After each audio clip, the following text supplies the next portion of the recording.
A very good morning, dear students. Welcome back to your SCPW classes after your examination. So today onwards, you are beginning your classes, and for the second semester, it's uh, like advised that you please make sure that from the very beginning onwards you are properly following your online classes, and just have one thing in your mind that it's going to be a like no, this platform of online classes is going to be permanent for the time being. Okay, for the timing it is going to be permanent, and you need to make up your mind accordingly. So anyways, let us move with this thing, with SCPW chapter. In the last class, we discussed about the chapter first aid, okay? And I told you what first aid is. So what is the first aid? First aid is the immediate help that is given to a patient or given to a person suffering from wound, injury, or some disease. The first help or the first medical treatment that we are giving to that person before we take him to the hospital, that is known as first aid. And it is very essential for each one of us to know the first aid skills, because we never know when and how we come across some unforeseen situation where we need to act as a first aider. Okay, then in the last class I taught you about what is a thermometer, how do we use a thermometer. Then we even had a discussion about the isolation, the need of isolation for a sick person. You this particular term isolation, and there are certain synonyms to it like quarantine and all those things, are quite you must be quite familiar with these words nowadays, because every now and then we get to hear this word.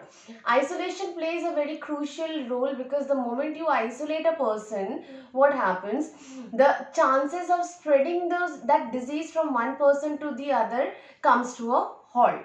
Okay, so what are the basic condition that you need to maintain when you are isolating a person?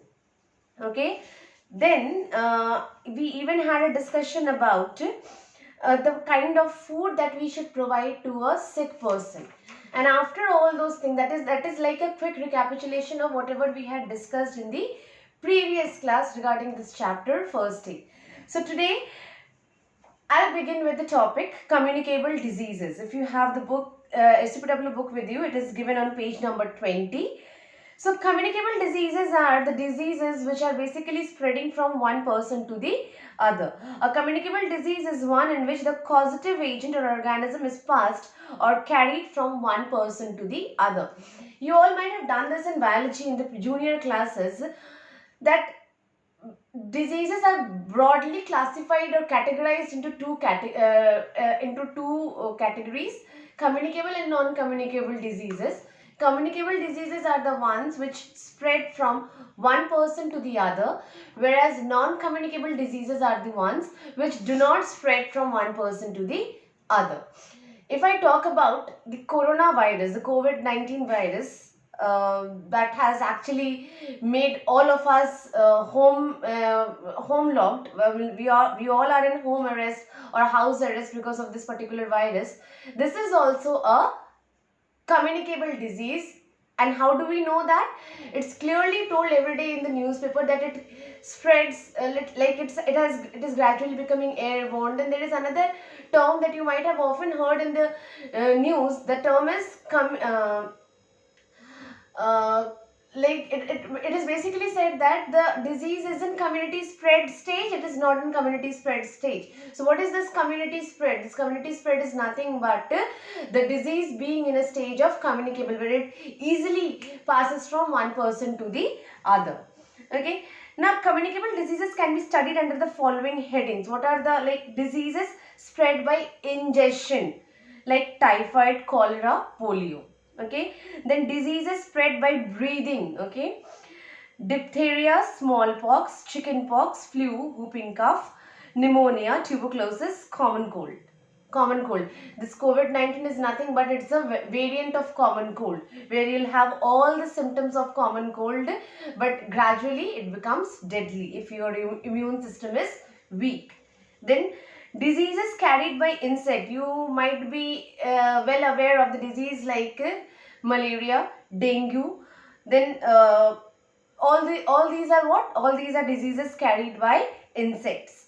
Then diseases spread by rats, plague. Okay, diseases of animal conveyed to man, rabies, tetanus. Diseases spread by contact, leprosy and trachoma. Okay. Anyways, then general control measures. What are, how can we control these communicable diseases? Because see, if you are suffering from a disease which is non-communicable, people can, your family members or the hospital people will take care of you, and without they themselves being affected to it. Okay, but when it comes to communicable diseases, there is a high chance that the people around you, your family members around you, your if there is someone who is taking care of you, there is high probability that even that person may get affected. So it's very essential that we know the ways to prevent or control this communicable disease. So the sick person should be isolated from the healthy individuals till he is free from infection. Like in the current COVID-19 pandemic, it is said that a person who has started developing the symptoms of coronavirus must be kept in isolation at least for 14 days. Okay. The health officer or municipal committee must be notified, as we are doing it now. The moment a corona case is found, that entire area gets locked. The police, the local councillor and all the authorities for the local area, they are supposed to be present at that place. Sanitization and then other measures, safety measures are to be taken. All these things are to be done. Then it tightens the health safety measures and prevent the spread of germs by destroying the germs discharged from the body. Disinfectants should be used for cleaning the patient's room. Disinfectants as in phenyl. Then we have bleaching powder. There are so many other disinfectants. And the articles used by him. Bedpans, commodes and basins used should be disinfected. Heat and sunlight are physical disinfectants, which while Lysol, potassium permanganate, carbolic acid, iodine, phenyl and formaldehyde are chemical disinfectants. Just now I said that light and natural air are the natural disinfectants. So it's very much preferred that the isolated room, the room meant for isolation, should have enough ventilation and should have windows like which allows the sunlight and the natural air to come inside the room.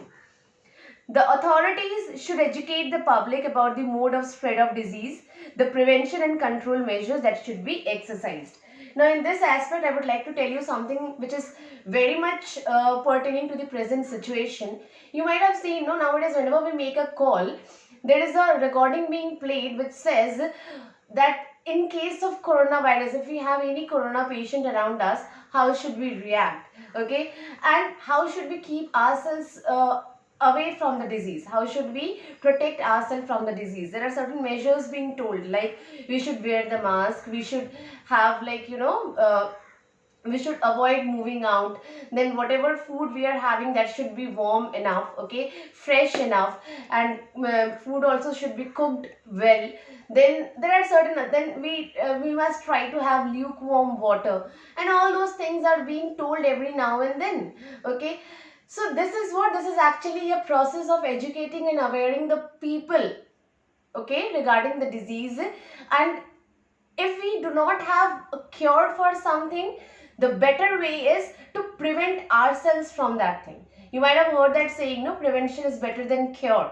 So as long as the cure, the proper cure is available in the market, it's high time that we make ourselves aware and we get to know all the measures by following which we can prevent the disease from approaching us. And that is the only best thing that we can do in the situations. Okay. Then there is a stage of every disease. Okay, stage of every disease means there are basically three stages being given over here. The first is incubation stage, acute stage, and convalescent stage.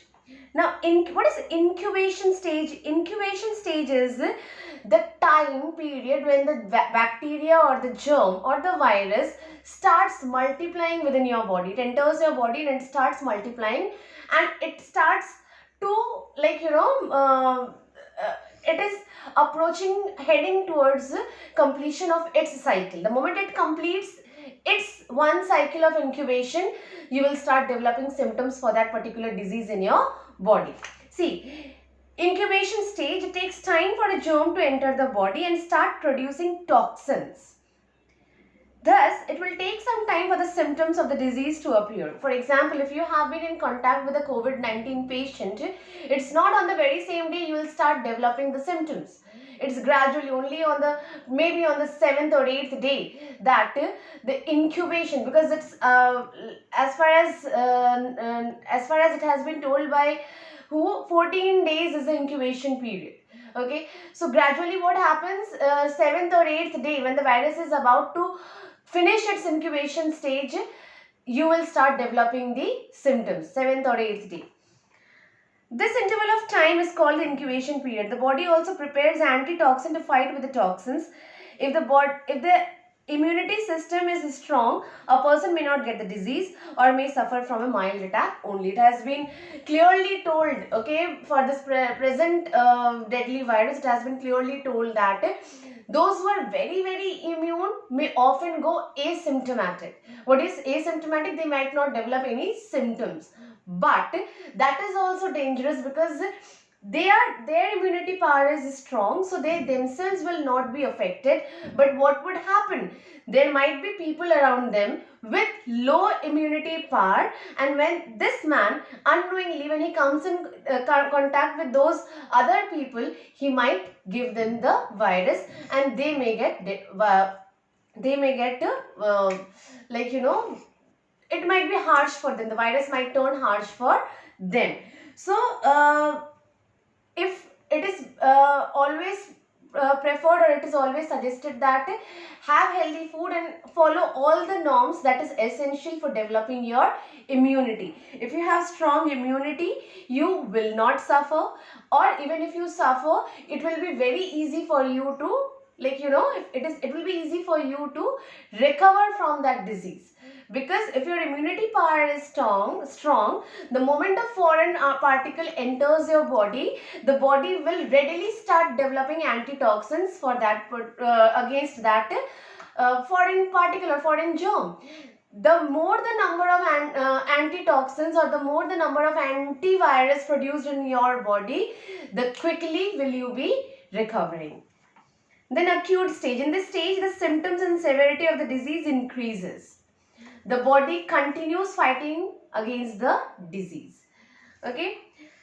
So, I think that was, means, even if you want, you can do enough of research regarding this communicable diseases, and it will, I hope it is even given in your textbooks, in your science textbooks. Then thereafter, there are certain diseases being discussed over here, like typhoid, cholera, then polio. All these diseases are being given over here with their symptoms, with their treatment measures, and how can you prevent them. So we'll be doing it in the next session, because that is a bit time taking. So for the time being, your homework is, you have to revise whatever we had done in first aid and whatever we discussed today. Today we have discussed about communicable and non-communicable diseases. What are the different modes of spread, means what are the different modes by which the communicable disease gets spread. Okay, then we had a discussion about how can we control this communicable diseases from being spread from one person to the other, and what are the different stages of the diseases. So far we have discussed up till here. Now, in the next session, we'll have a discussion about the different communicable diseases, their symptoms, and their treatment. Okay, but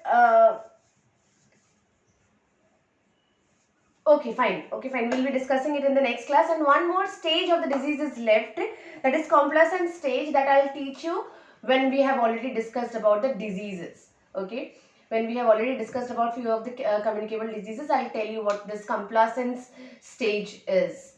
Okay, so anyways, student, keep learning, keep enjoying. Okay, and do well in your second semester. Start doing well in your second semester sessions from the very beginning itself, and we shall be back in the next session, that is in the next week, with the next topics, the few more next topics of SUPW. Thank you, dear students.